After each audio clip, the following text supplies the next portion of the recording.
honored, so grateful to all of you that joining us. It's such an exciting day, busy day, and still I see so much power in this room. And we are going to awaken the more consciousness here.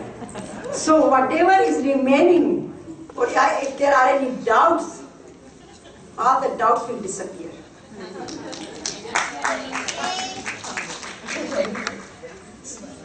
So welcome to the session, Awakening the Goddess, Divine Shakti, Feminine Energy within, and empower yourself and then others.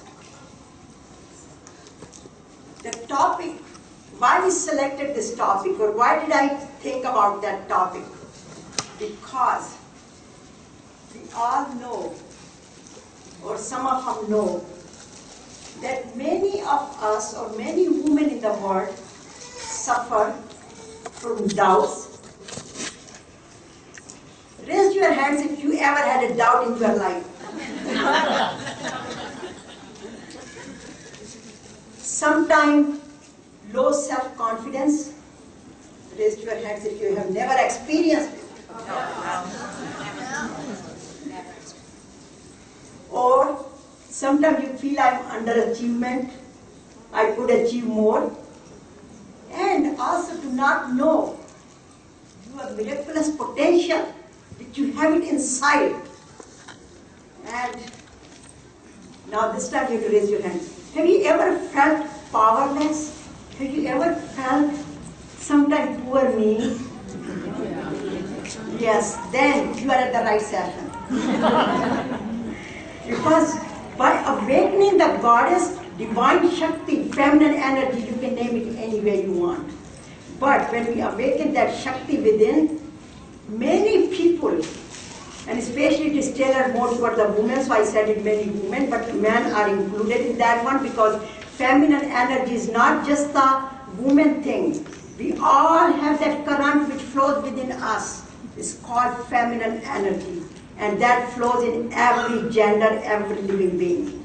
So, many of us have brought evolution in ourselves first and then others, including human rights, gender discrimination, economic growth, social, political reform, genocide, whatever you name it.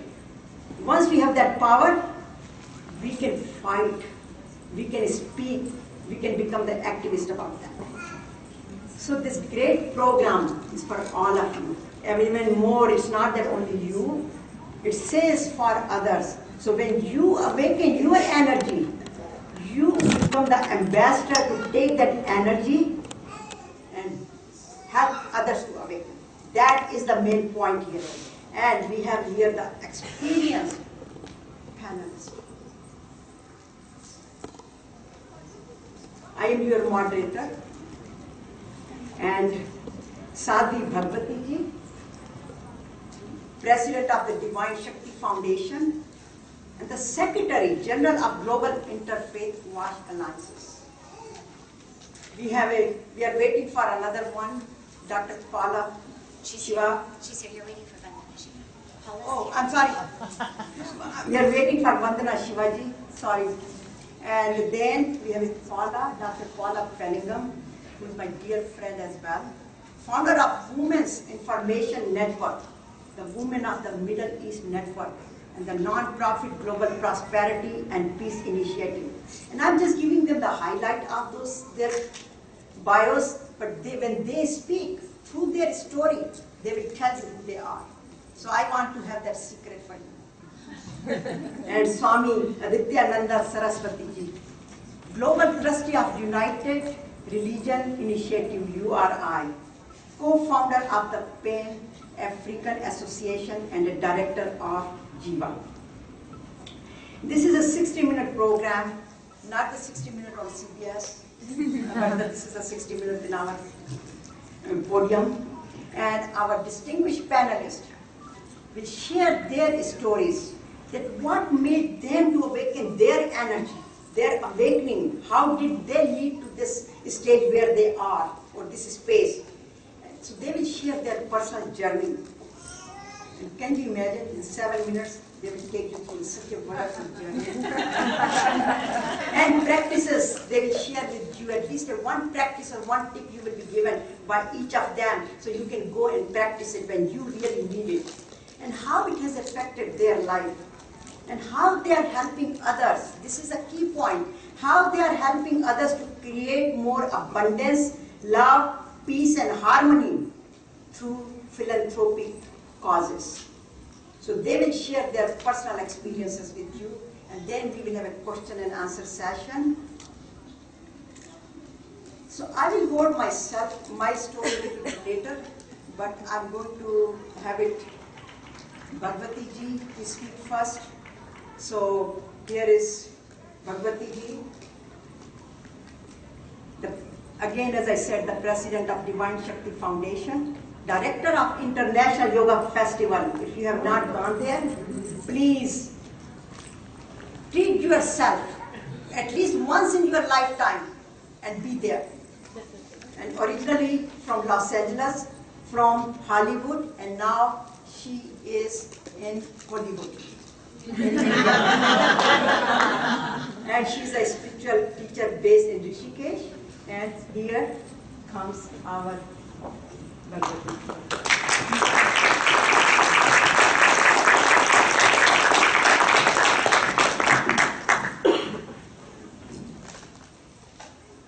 It's such a joy to be here, and especially to have the opportunity to speak about the Mother Goddess.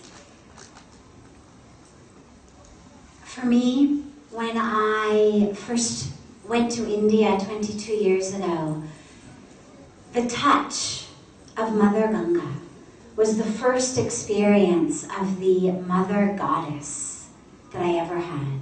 I had come from a world in which I believed deeply that I was somehow not enough, that I was broken on some level, despite the number of things that I had achieved and attained by the age of 25. It didn't matter. Those were all on the outside. But there really was a core sense of not quite being enough. And so we went through our lives looking to become richer, thinner, prettier, more popular, funnier, more successful, all of the things that we moved through our worlds doing that stemmed from a felt sense of inner lack, that somehow there was something else I needed to become, learn, achieve in order to be full. And I'm going to just stop for a moment so that we can welcome our beautiful Dr. Vandana Shiva.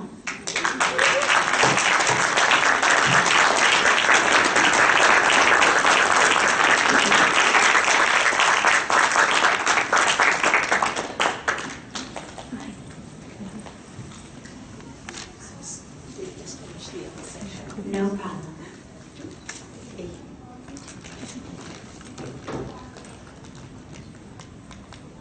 And when I got to the banks of Mother Ganga in Rishikesh, in India, on a trip I had taken with a backpack, having no intention of staying, I had an experience on the banks of Mother Ganga by her grace of such oneness with the divine, such oneness with this goddess that made me know that fullness, that completeness, that divinity was in me. I want to take you through, I've got 5 minutes left. As Satyaji was introducing it about the goddess, I thought, okay, well, what to share quickly in 5 minutes or 7 minutes? We just completed a very, very beautiful holiday in India called Navratri, which is a holiday dedicated to the Mother Goddess. And it gives us, in a way that I think will be doable in just a couple of minutes, how to really bring that incredible energy into our lives. And during the 9 days of Navaratri, we have the opportunity to worship the Divine Mother in 3 forms. So many forms, but 3 specifically.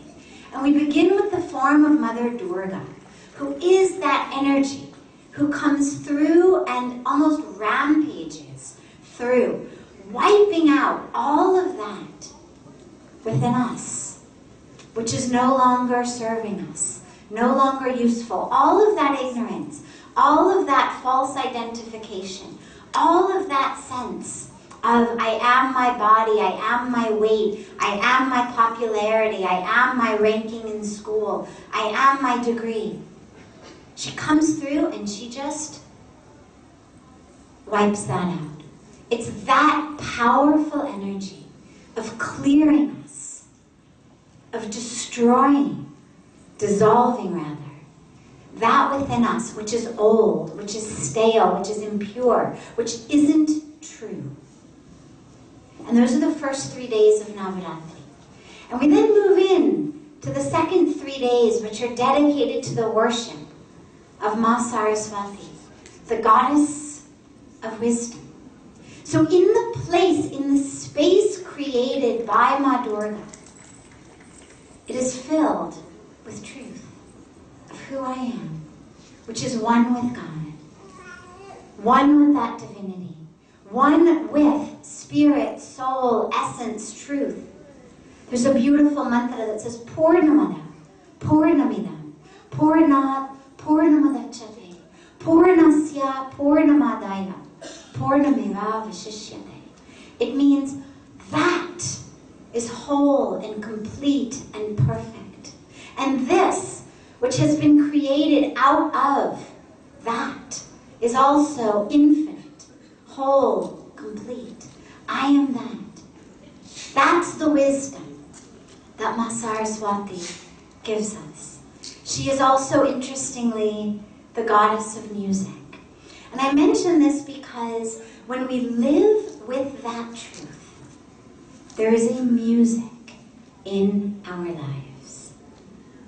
There is a music that plays in every minute and every moment, in tune with the sounds of the universe, in tune with the flow of the universe, that we are no longer rowing our boat upstream, but that we are able to be in tune with that flow. We are no longer fighting the truth. We are embodying the truth. And we then open up for the last 3 days dedicated to Mahalakshmi, the goddess of prosperity. But of course, as anybody who has ever had a lot of money or knew anybody who had a lot of money knows, it doesn't miraculously buy happiness or peace or fulfillment or satisfaction or enlightenment or awakening or any of those things. And so Goddess Lakshmi is not the goddess of cash. She's the goddess of true prosperity, which is that spiritual connection, which is that oneness with the divine, that fills us with a sense of our cup is overflowing. And that is what prosperity is. That's what abundance is. Abundance is not building a mansion while others live in shacks or eating caviar while others starve. Abundance is knowing that is that beeping for me? Okay, thanks. That I am enough. I am more than enough. There is nothing I lack, because I am one with all that is. And so here on this beautiful day, I'm out of time, but just to take another 30 seconds on this day, right after we celebrate Navaratri, as we are here to celebrate the awakening of the goddess, my sisters and my brothers, it is not that you have to be Hindu or be Indian or subscribe to that to bring these forms in. These are aspects of the divine feminine that could go by any name. But as we are here, we remember one last very crucial piece. That divine mother, that divine goddess, doesn't just live in the ether or even in our heart, in our soul, in our spirit. She lives in Mother Earth. She lives in our rivers, she lives in our trees, she lives in our mountains, she lives in our air. Not just the ether, but the air we breathe. And she lives in every child, the girls and the boys, every elder, the men and the women, who are our sisters and our brothers on this planet. Because in every language that I know, we say Mother Earth and Mother Nature. And in the Sanskrit tradition, the word Shakti, that creative energy, is feminine. That which is created, Shrishti, feminine. The nature, Prakriti, feminine. And so all of that, the creation, the earth, is the Mother Goddess. And so as we awaken her, as we embody her, let us remember to protect and preserve her. Because there is no awakening, there is no enlightenment that is in separation or exclusion. There is no such thing as my enlightenment. If it's real enlightenment, it's us. And so my awakening of the goddess, my awakening of whatever we call it, must be collective. And it must include that feminine by every name and every form in every manifestation on earth. Thank you so much. And lastly, we have well, I've actually been requested to do it, so this doesn't count as running overtime.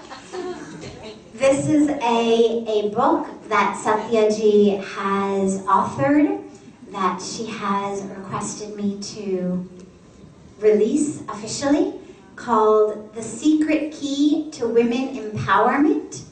And so here on this beautiful occasion, we also release this wonderful book, and we remember that as we empower ourselves, we must take along the women and the girls and the rivers and the trees along with us. Thank you.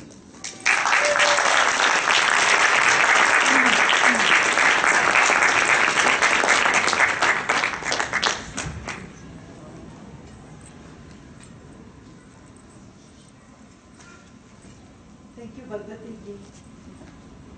You give us a totally different light to taking us to divinity, to Trinity.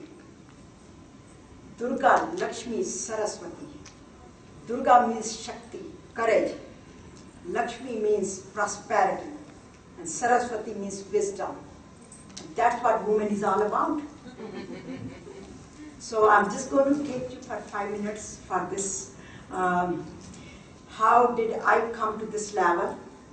And what made me to come?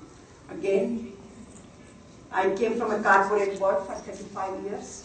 Left as a CEO of the biotechnology company about 9 years ago with the grace of Guru, grace of God, and founded a path to Anandam.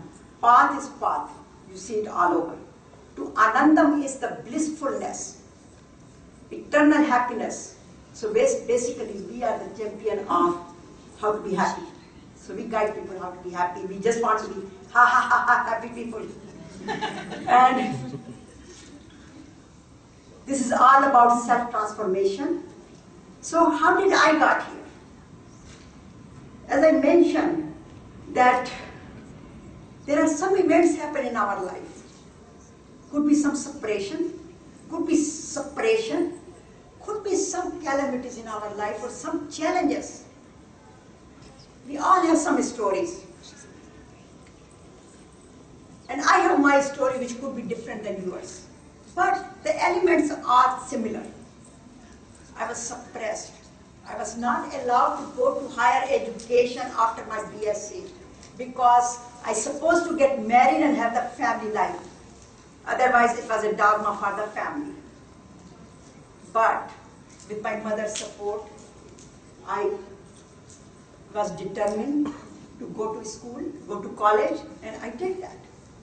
Then I came to USA. Of course, I got married, came to USA, and believe it or not, the challenge what I faced in India was nothing what I faced here. Because so many difficulties, financial problems because we were students, financial problems, just got married to a man which I didn't know. Arranged marriage by family, so I didn't know this person at all. So I had to deal with that as well. Deal with the new culture, came from a very small town in India, so coming to Chicago with the snow in December, all kind of challenges. And then having a family, 3 kids. Started our own biotechnology business and went through a lot of difficulties. But what happened during this time, I totally forgot about myself, who I was. I was serving everybody in the world except me, and it came so much down on me because I was facing the financial problem, physical problems, relationship problems, and physical problem to the point where I was bedridden for several months. Even I had to get a help to go to bathroom. And I'm sitting in the big walls, big house mansion, okay, lying down there. Because money was, by the business, money was not a problem. But my life was given for that one. And looking at the walls, and finally I realized, I said, for these 4 walls, this is what I have done to myself, losing everything. And then my inner voice comes and it says, it's not too late. You can do it now. And that's where I woke up. And when I woke up, it's not that I woke up by myself. My biggest mentor, my faith, my Trinity, Durga Mata, which is the powerhouse, the courage, my Bhagavad Gita, the teachings of the righteousness, and then my gurus came. Here Swami Chidananji, you can see his picture right here. Here, he guided me day and night. I was almost giving up. And he said, don't give up. You know what you should be? He said it to me in Hindi. Don't think, मैं मायके चली जाऊंगी तुम देखते रहना. मैं ऊपर उठ जाऊंगी तुम देखते रहना. Means don't worry, don't leave wherever you are, don't run away. But show to the world that I am awakened. So awake yourself up. That was the statement which took me, carried on. And then through that, I started believing in myself.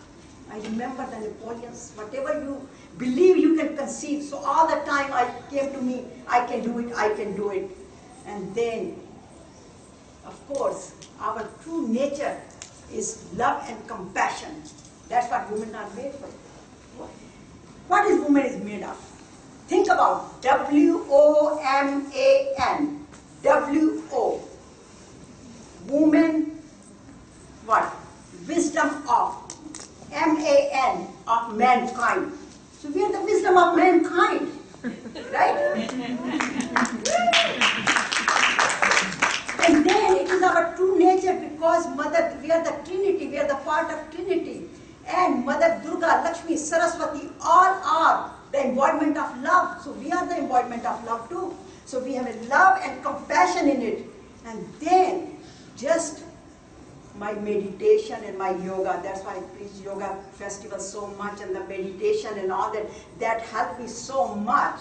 And then I always remember 3 things, 3 P's: persistent, patience, and practice. Practice, practice, practice. And then you learn, do your best, and then let go. So I always remember Rumi's quote, you have seen my fall, now watch my rising. And here are my mentors. Some of them are sitting right on the stage here. These were my role models.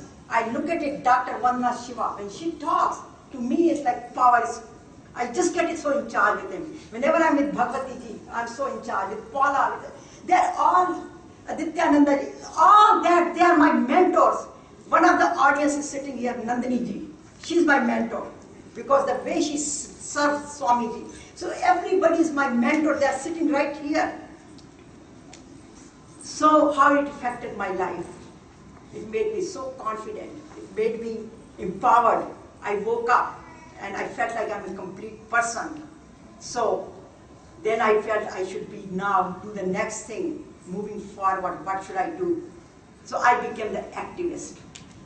Whatever my passion was, my experience in the corporate world, I used that as and made my profession. So I did not have to run away and look for anything new.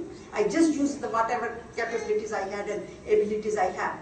And then I used those to serve the world and founded the path to Ananda. So for you, the message is just take you one step and change your destiny. Whatever step is. And then just make that passion, profession, and serve the world. So that's what we do. We have educational programs, we have homeless projects, we shelter projects, we education, training, we have all kinds of projects we have. But we just make sure the biggest reward we get in return when people smile in return. So thank you very much. And now I will introduce Dr. Vandana Shiva. She's from New Delhi. She's the founder of Navdanya in 1991, a national movement to protect the diversity and integrity of living resources, especially in the seed area, and to promote organic farming. She's the author of many books, and also, according to the Time magazine, she was an environmental hero and one of the 7 powerful feminists of the globe, according to the Forbes magazine. And here comes Dr. Vandana.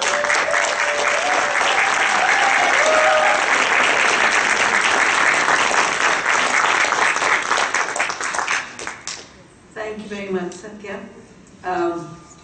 You mentioned how Time magazine identified me as an environmental hero. It was in the lead up to 10 years after the Earth Summit, which was 1992 to 2002. And of course, my dear friend Monsanto got so agitated. They came all the way to give me what I thought was cow dung, as a gift for organic farming. But they called it the Bullshit Award. And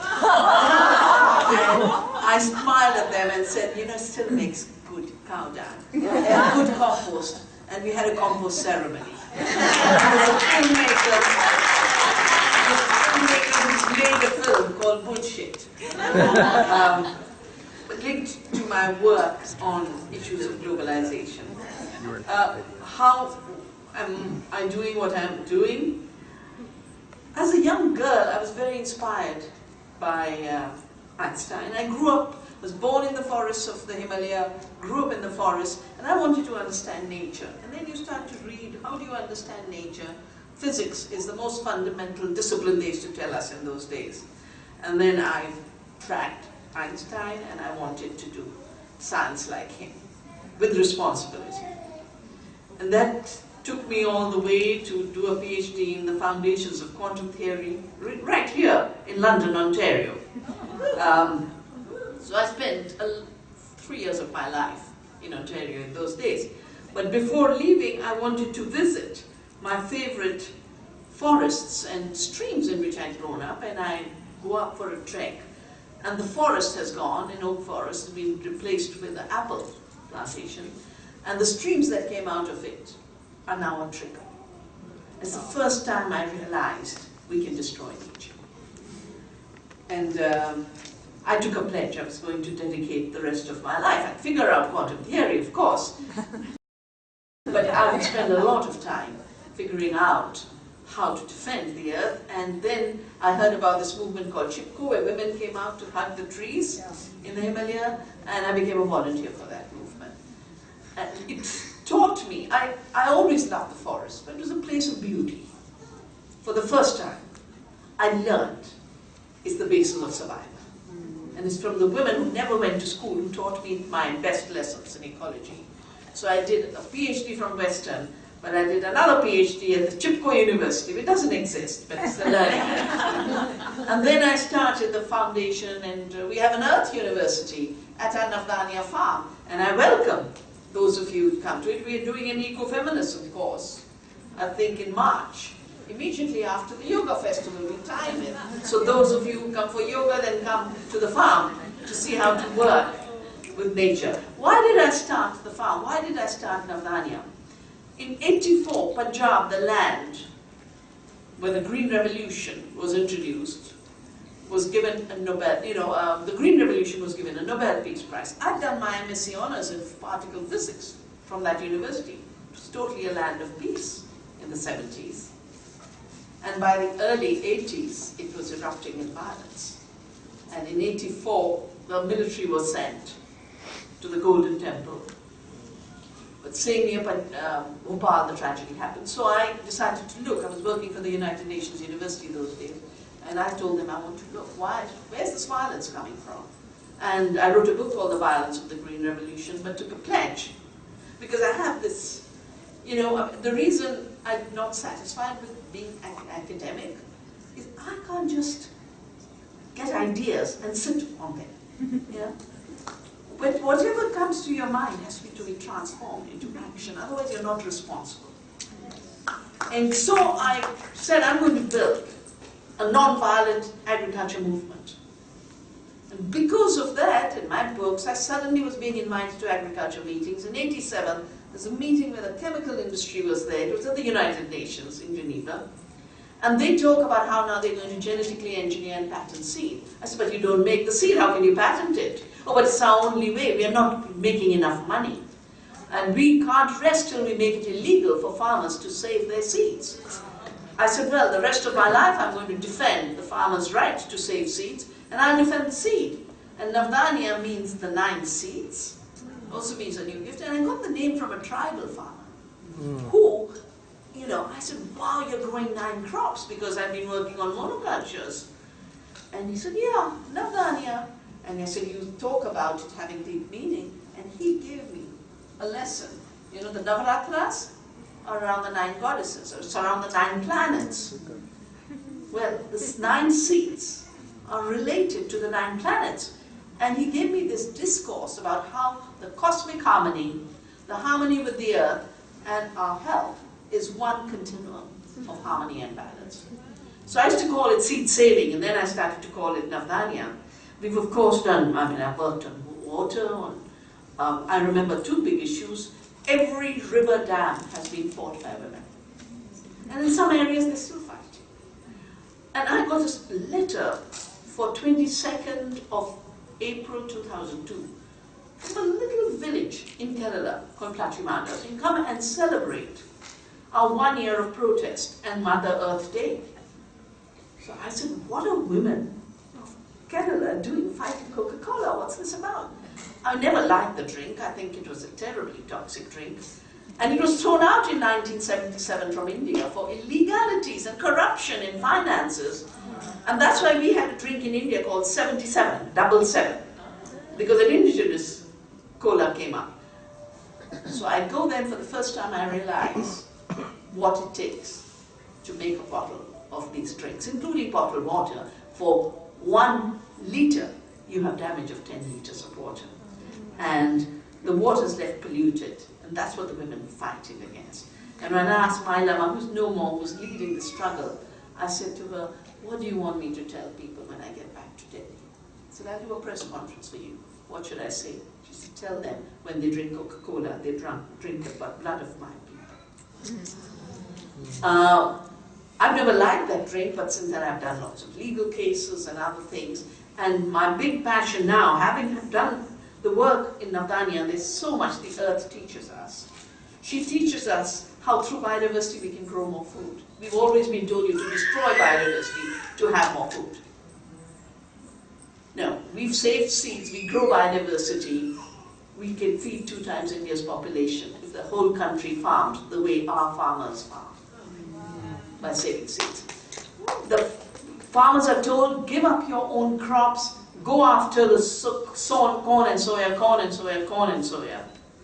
Well, the corn and soya farmers and the BT cotton farmers are committing suicide. Our farmers are earning 10 times more and no one's committing suicide. No. Because a culture of non-violence with the earth is actually a culture of prosperity. It's a culture of Saraswati. It's a culture of Durga.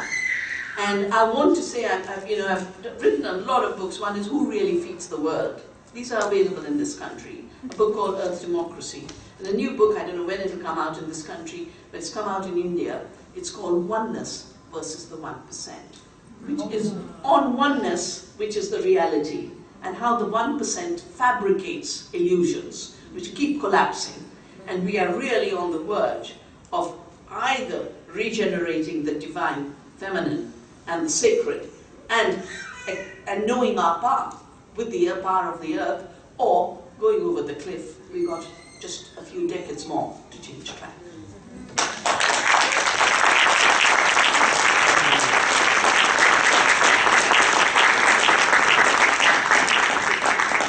Thank you very much. What a wonderful story.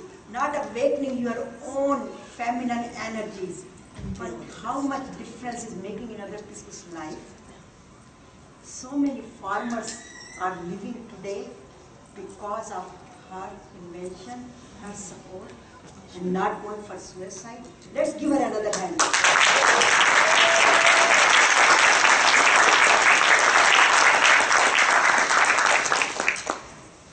And our another powerful panelist, Dr. Paula Fellingham, founder of Women's Information Network, Women of the Middle East Network, non-profit Global Prosperity and Peace Initiative, author of 7 books. She received an Outstanding Leadership and Service Award from US President Obama and Points of Light Award from George W. Bush. And here comes Paula.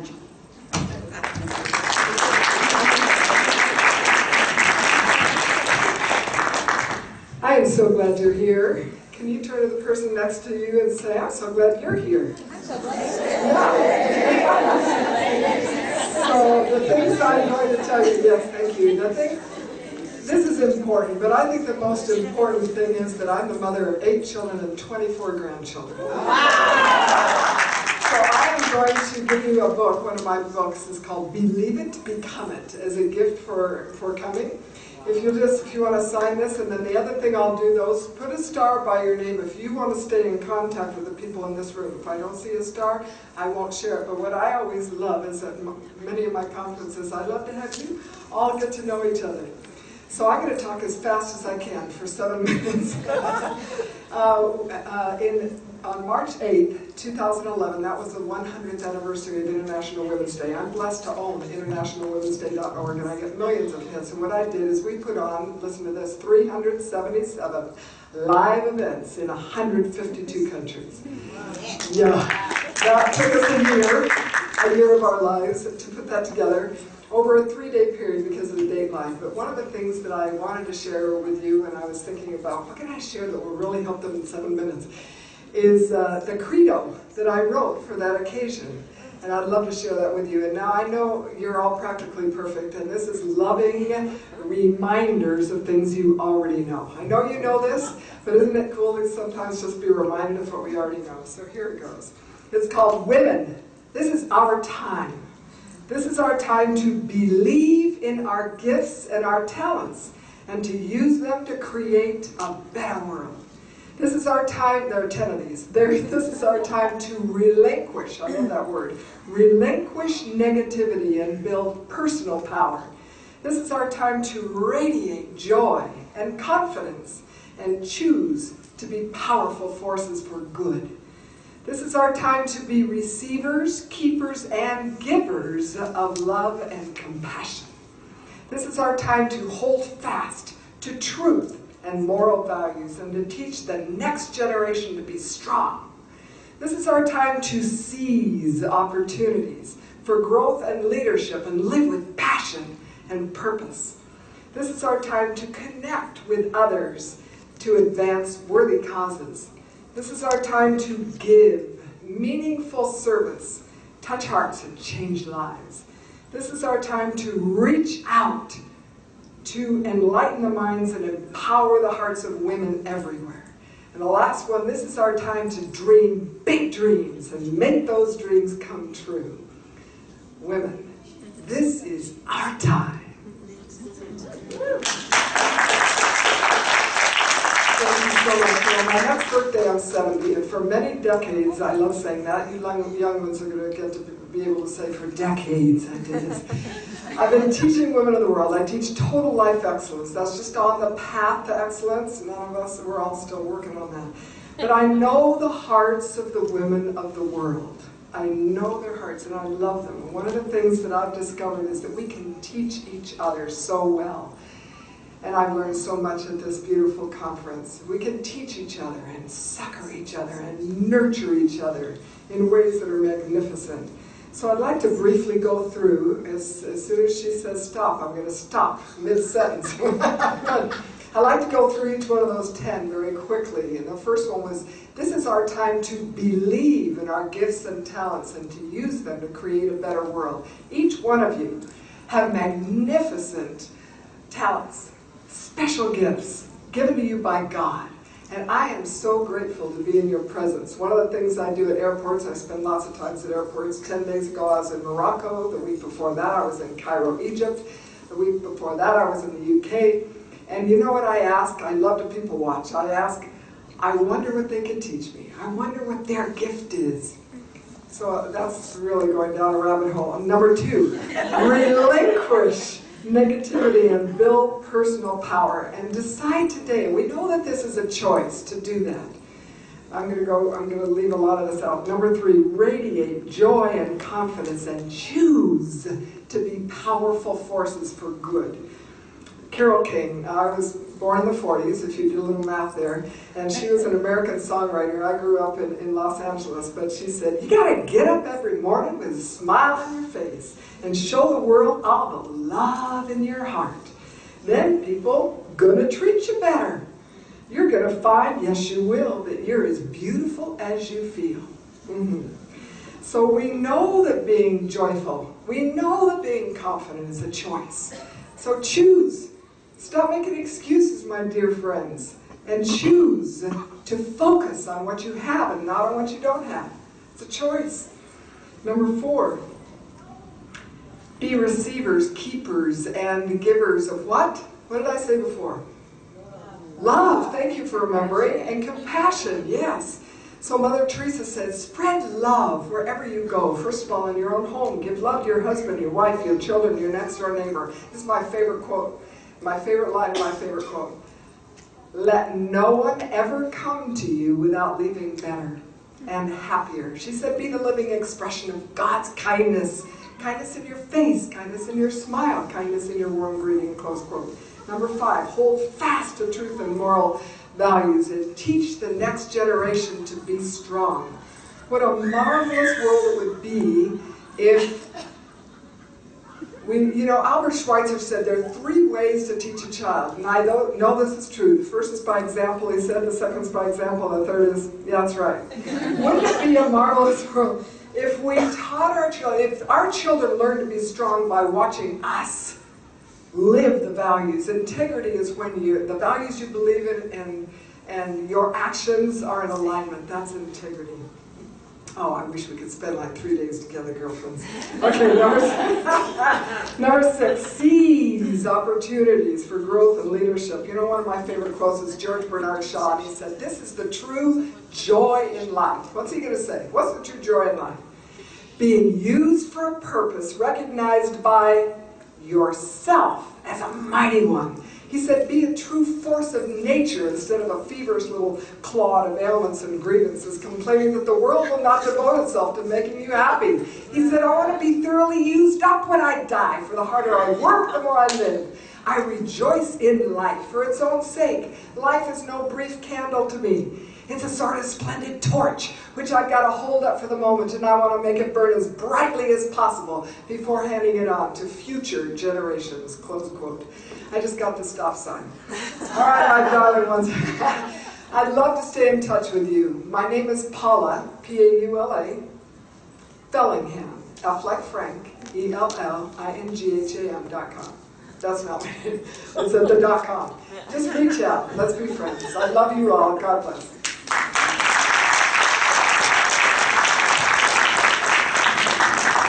Thank you very much, Paula. Give her another hand for what a motivational.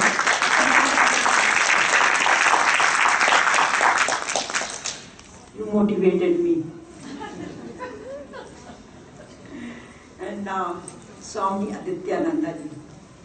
She's the Director of Global Interfaith Wash Alliances, Global Trustee of URI, graced with sannyas by Swami Pujya Chidanandji, who is my mentor as well, my guru as well. Residing at Paramarth-Niketan, Rishikesh in India, she has served on 4 continents with prayers of helping to alleviate humanity's suffering from the ground level to the United Nations level, campaigning to halt hunger, thirst, violence and injustice, and co-founding a refugees agency which has provided services for thousands of survivors of war, hunger, genocides, persecution and torture from over 20 nations. Please welcome Swami Adityananda.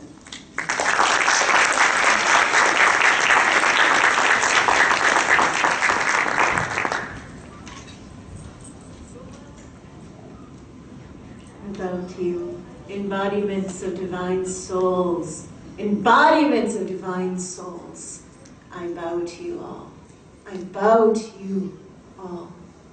I was going to start my speech with a different topic, but I'm going to start with a different story instead. It just came to me. Years ago, when I started the Pan-African Association, there was a woman who was one of the most beautiful women I had ever seen. She stood regal and proud. People looked up to her, and she counseled refugees, and she gave them better lives.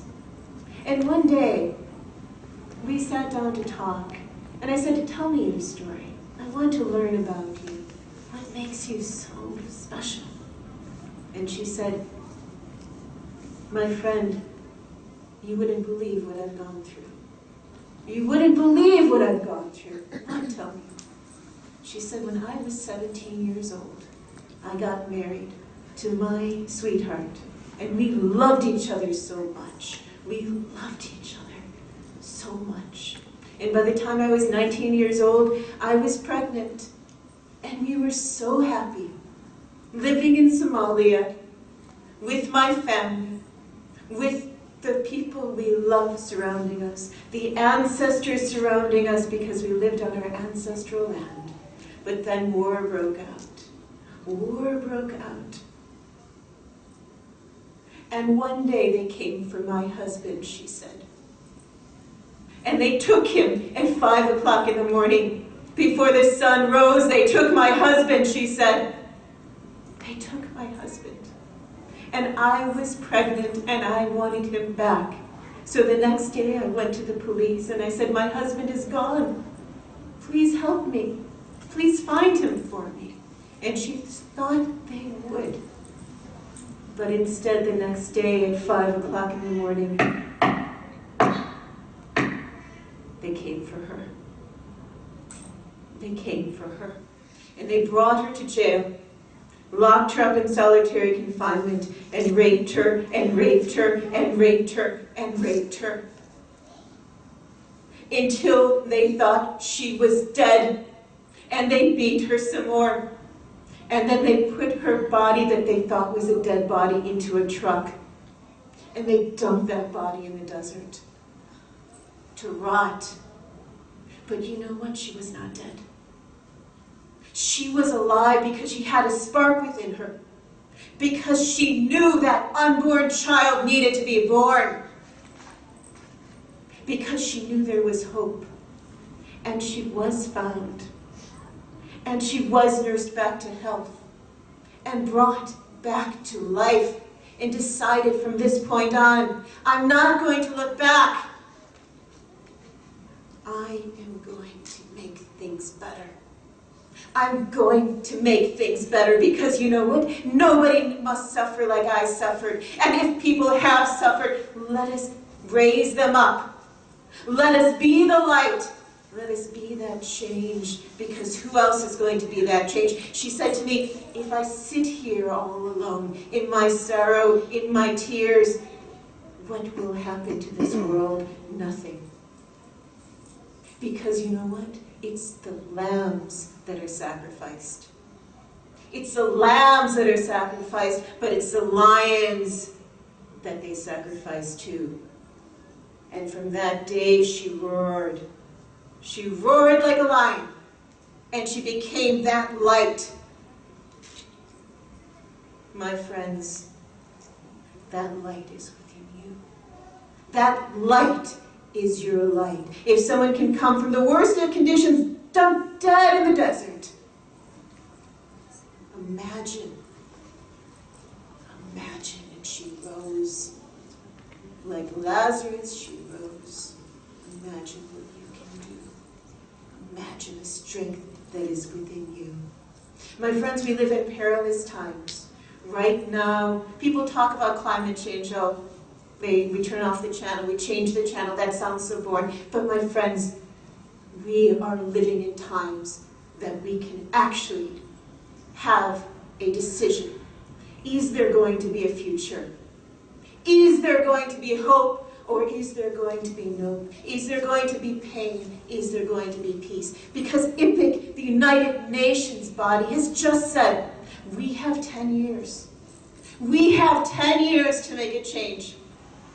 We have gotten to this point in this world where nature has been destroyed, where the fabric that weaves us together has been torn apart. For decades after decades after decades, humanity has forgotten. Humanity has forgotten that without nature, there is no life. I'm going to tell you a little fact.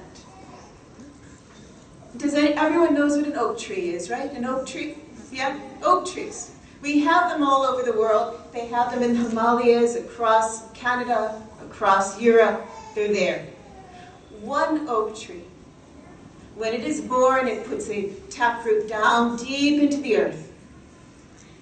And through that taproot, water is tapped. And through the rest of that tree's life, water comes up through the trunk, through the leaves, through the branches, through an amazing force of nature. That water rises to the tops of the trees. And through those leaves, the water transpires out. It breathes out water. We know trees breathe out carbon dioxide, but did we know trees breathe out water? Water. Amazing to me. So much water that one oak tree breathes out 40,000 gallons of water every year. One oak tree equals 40,000 gallons of water into the air every year. And this is not just a made-up number. This is from the U.S. Geological Survey. You can look it up. You can Google it. It is truth. It is amazing to me, the power that God has put into nature itself. And that is why when we chop the trees, we chop the water. That is why rain is diminishing across the world. That is why our precious water resources are starting to go with it. It is so easy to to make a change in this world. And it can start with something as easy as planting a tree. Or it can become starting with something as easy as just believing in something that you need to do and knowing that you can do it. And so I ask you this, who here believes that this world deserves saving? Who here believes that this world deserves saving? Then raise your hands. Raise both of your hands if you think this world is deserving of being saved, and rise up. Rise up. Stand up. If you believe this world is worthy of being saved, and grab each other's hands. Grab each other's hands.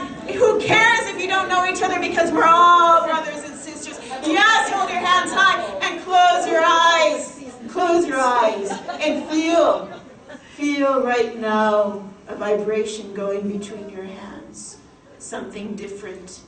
Something that's tingling a little bit. Some electricity. You feel it more and more and more. From hand to hand to hand, it grows stronger and stronger and stronger. That is the power of God. That is the power of you. That strength that increases from holding each other's hands is the strength that will change the universe. My friends, the power is within you. The power is you, and it begins with just raising your hand and saying, yes, I can. Yes, I can. Now is the time. Now is the time. Now it begins with us through the power of me and the power of we. There will be victory. I bow to you all. I bow to you.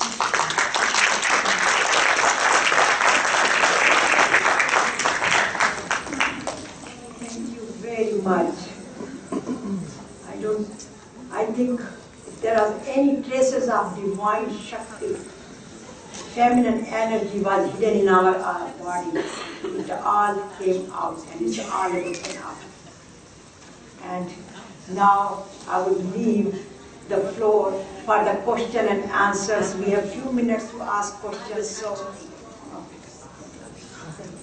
but anybody has a questions, please come to the forward and to the mic, because we don't have it. Thank you.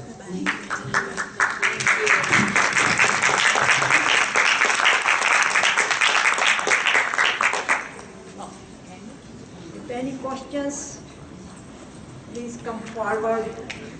I know it's kind of late in the evening, but I want to close it with the one quote which says, which Lao Tzu said, if you want to awaken all the humanity, then awaken all of yourself.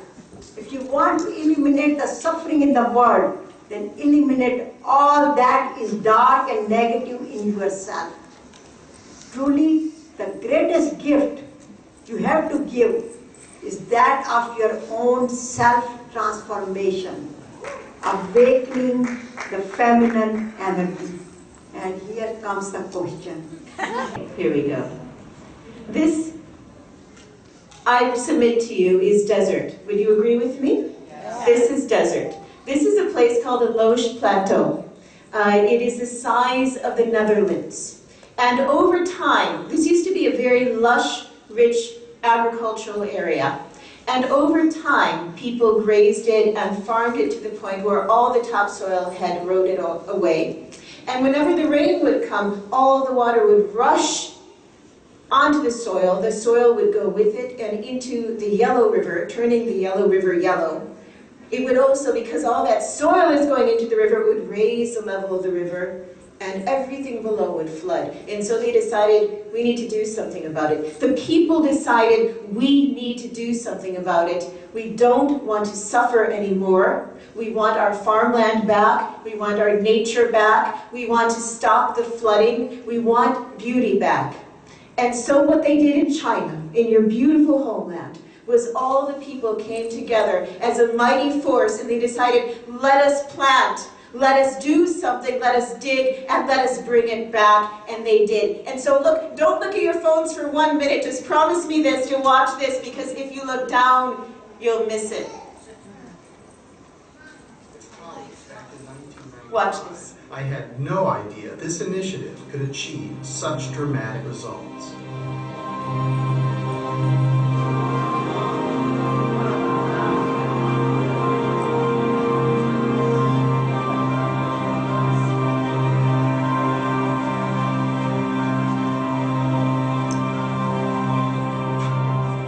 The effort that people put into converting their slopes into terraces has resulted in a marked increase in agricultural productivity. Look at that. The higher yields are directly related to the return of natural vegetation in the surrounding ecological land.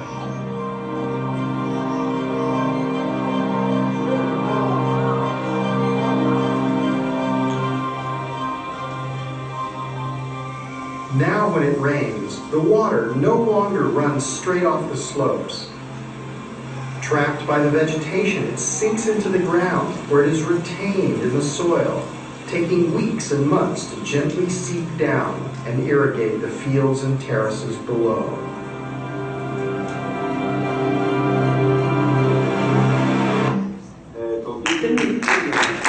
Such a miracle. It is a miracle, and that is why I am saying the miracle is within you, because all it takes is just deciding to do it, and you can. You actually can save this world. Unbelievable but true. By just bringing the people together, just having that intent. Yes, you can. Thank you for the question. Thank you very much for joining, and the rest of the conference, wonderful conference, and enjoy it. And may God bless us all. Thank you for coming.